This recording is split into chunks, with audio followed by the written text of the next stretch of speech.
You know, other than just being a bunch of goofy guys going fast on lawnmowers, you know, we're actually doing something that means something. You know, this is an excellent family. They've been very, very open-armed to everybody that ever has joined the sport or been around it, and they've impacted a lot of people in the sports, and to be able to help their family out and such a good cause is just huge for everybody here. Everybody is touched by it.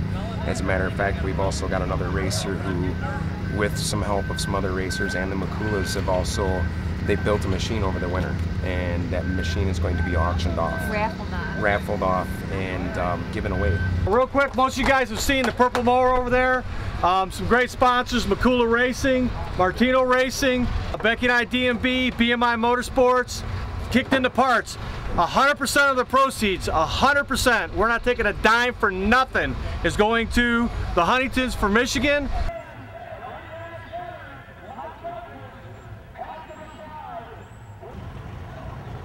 The lawnmower racers have just embraced us beyond our imaginations, our dreams, anything. It makes me teary-eyed. Yeah.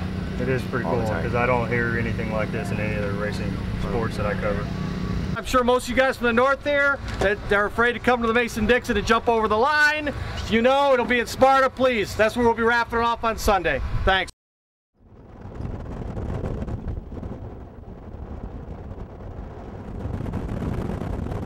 My father liked to joke around. He worked hard and he played hard. When I first got in business and everything, they helped me with my first loan to buy the business. In fact, this we're going to go buy right where I started out 36 years ago. Right out of high school, he helped me. I literally bought the business for the inventory that the gentleman had and started from there. It was basically a one-man show. It was part-time, and I turned it into a full-time deal. But anyway, I was real close to my parents, especially I was probably closer to my dad than a lot of my brothers and sisters were. When he got sick, it was just devastating to see him being torn down. Literally, so this disease tears you down mentally and physically. Like with my dad, when towards the end, they even put tubes to feed him, but that only lasted for a little short time, and there was nothing they could do for him. Absolutely nothing. And that's what's so horrific about this disease. And that's why we're doing what we're doing, because we've got to do something to make people aware of what's going on, and so maybe we can find a cure to help the people that are at risk as well as the ones that have it.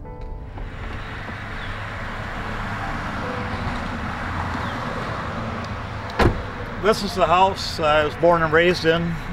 This is, they built it from scratch. Just before they got married, they built it. This is the house that my dad died of Huntington's at the age of 53.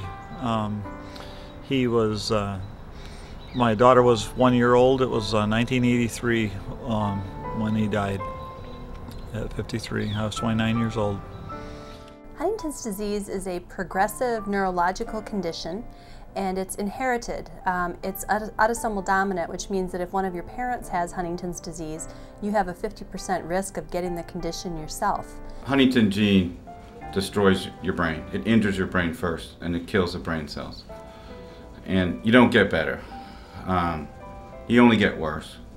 It causes abnormal movements, problems with walking and swallowing. It also causes very severe psychiatric problems like depression, a tendency towards suicide, and very impulsive behavior, and it causes memory difficulties. It affects their life. You know, marriages break up, they lose their job, they don't know what's wrong with them. Our family has been devastated with this Huntington's disease. This is a family album from one of my brother's weddings.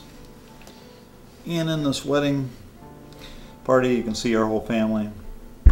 And of course, I lost my dad, my brother Larry, and I lost my brother Joe, Bob, my sister Carol, and my sister Nancy. The rest of us are at high risk. So we've lost 6 just in our immediate family. So it's really devastated us a lot. I can't describe how the outpouring has affected us. the racers coming from all across the United States, the love that they have shown for us for that, the fact that we have spectators that come every year, the fact that Doc and Becky have done and supported us so much, monkeys run out there. It has been an absolute outpouring of love, and I just can't thank them enough. I can't thank the media. We have so much coverage and so help from the media. I don't know how to thank them enough. When I start thinking of what they have done for us and how much they have taken our cause and made it theirs, it really makes it very hard.